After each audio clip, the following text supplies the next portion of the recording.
Sabay-sabay po nating basahin ang Aklat ng Mga Awit, chapter 106 verses 1 to 48.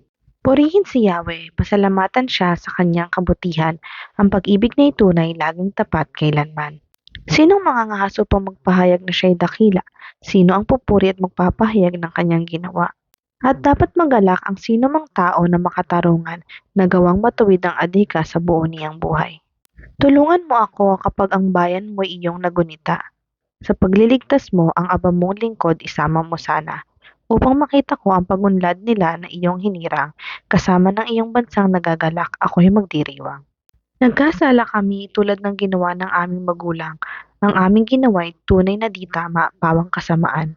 Ang magulang namin nang nasa Ehipto, di nagpahalaga sa kahangahangang mga ginawa mong kanilang nakita, ni hindi pinansin ng iyong pag-ibig na walang kagaya, bagkus ang ginawa sa dagat na pulay nilabanan ka pa. Sa kabila nito, gaya ng pangako sila'y iniligtas, upang ipadama na ang Panginooy dakila't malakas. Nang siya'y mag-utos, ang dagat na pula ay natuyong bigla, sila'y itinawid na ang dinaanan ay tuyo ng lupa. Sila iniligtas sa pagpapahirap ng mga kaaway. Iniligtas sila sa kapangyarihan at lakas ng kalaban. Yaong nagsihabol, pawang nangalunod sa gitna ng dagat. Lahat sa kanila ay nilulon ng tubig, walang nakaligtas. Nang ito'y nakita niyong mga lingkod mo na bayang hinirang, sila'y naniwala sa iyong pangako at nagpuring tunay. Parang ningaskugo ng lahat ng ito'y kaagad nilimot. Sariling balangkas ang sinunod nila, hindi ang sa Diyos. Habang nasa ilang ang sariling hilig ang siyang sinunod, sa ilang na iyo'y kinalaban nila at sinubok ang Diyos. Ang hiniling nila'y hindi itinanggi kanilang nakamit, ngunit pagkatapos sila'y dinapuan ng malubhang sakit. Sila ay nagselos kay Moises habang nasa ilang, at kay Aaron ang banal na lingkod na si Yahweh ang humirang. Sa ginawang ito nagalit ang Diyos, bumuka ang lupa.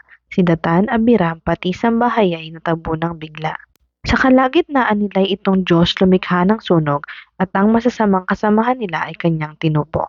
Sa may bundok ng Sinai, doon ay naghugis niyong gintong kuya. Matapos mahugis, ang ginawa nila ay kanilang sinamba. Ang dakilang Diyos ay pinagpalit sa Diyos na nilikha, sa Diyos na baka na ang kinakain ay damong sariwa. Kanilang nilimot ang Diyos na si Yahweh ang tagapagligtas. Ang kanyang ginawa doon sa Ehipto ay kagilagilalas. Sa lupaing iyon, ang ginawa niya ay tunay na himala sa dagat na pula. Ang pusya ng Diyos sa ginawa nila ay lipulin pagdaka. Agad na dumulog kay Yahweh si Moises na magitan siya, at hindi natuloy iyong kapasyahan na lipulin sila.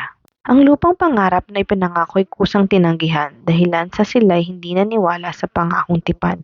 Sa loob ng tolda ay nagrereklamo at puro angal pa, at hindi nila pinakinggan tinig ni Yahweh, Diyos na banal. Sa ginawang iyon, nagalit ang Diyos, siya ay sumumpang sila'y lilipulin, mamamatay sa gitna ng ilang.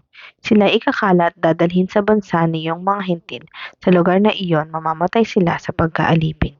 Sila'y nakiisang sa Baal ng Beyor ay doon sumamba. Ang mga pagkain na handog sa patay ang pagkain nila. Sa inasal nila ay nagalit si Yahweh, naging pasyay ito. Dinalhan ng peste, pawang nagkamatay ang maraming tao. Sa galit ni Phinehas, taong nagkasala ay kanyang pinatay, kung kaya nahinto ang salot na iyon na nananalakay. Magmula nga noon at magpakailanman, di malilimutan ang ginawang ito'y di na malilimot nitong kanyang bayan. At itong si Yahweh kanilang ginalit sa bukal Meriba, nalagay sa gipit itong si Moises dahil sa kanila. Sa ginawa nila ay lubhang nasaktan ang kanyang damdamin, dahas ng salitang nagmula sa bibig ay hindi napigil. Di nila nilipol ang lahat ng taong naroon sa Kanaan, bagamat ito'y iniutos ni Yahweh na dapat gampanan. Sa halip na sundin ang utos ng Diyos, bagkus nakisama at maling gawain ng mga pagano ang sinunod nila. Ang Diyos-Diyosan ang sinamba nila at pinaglingkuran. Sa gawaing ito, sila ang nagkamit ng kaparusahan. Pati anak nilang babae at lalaki inihaing lubos. Sa Diyos-Diyosan, mga batang ito ay ginawang handog. Ang pinatay nila ay mga batang musmos, batang walang malay para ipanghandog sa Diyos-Diyosan ng lupang Kanaan. Kaya't ang lupain sa ginawa nila ay pawang nadungisan. Ang sarili nila yaong nadungisan sa gayong ginawa. Sa Diyos na si Yahweh sila ay nagtaksil at pawang sumama. Kaya naman muli si Yahweh nagalit sa mga hinirang, siya ay nagdamdam sa ginawa nilang pawang kataksilan. Sa bansang kaaway itong bayan niya ipinaubaya, sila ay nasakop at ang mga hintil ay siyang namahala. Inalipin sila at pinahirapan ng mga kaaway, pinasuko sila at ipinailalim sa kapangyarihan. Hindi namiminsan marami ng beses iniligtas sila, naghimagsik pa rin kaya naman sila'y lalong nagkasala. Gayunman, hindi rin tinitiis ng Diyos kapag nananambitan, dinirinig niya sa taglay na hirap kinahahabagan.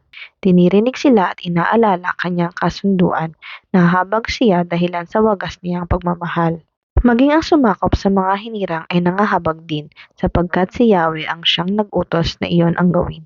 Iligtas mo kami, O Yahweh aming Diyos, Panginoon namin, saan man naroon ang mga anak mo ay muling tipunin, upang ang ngalan mo ay pasalamat at aming dakilain.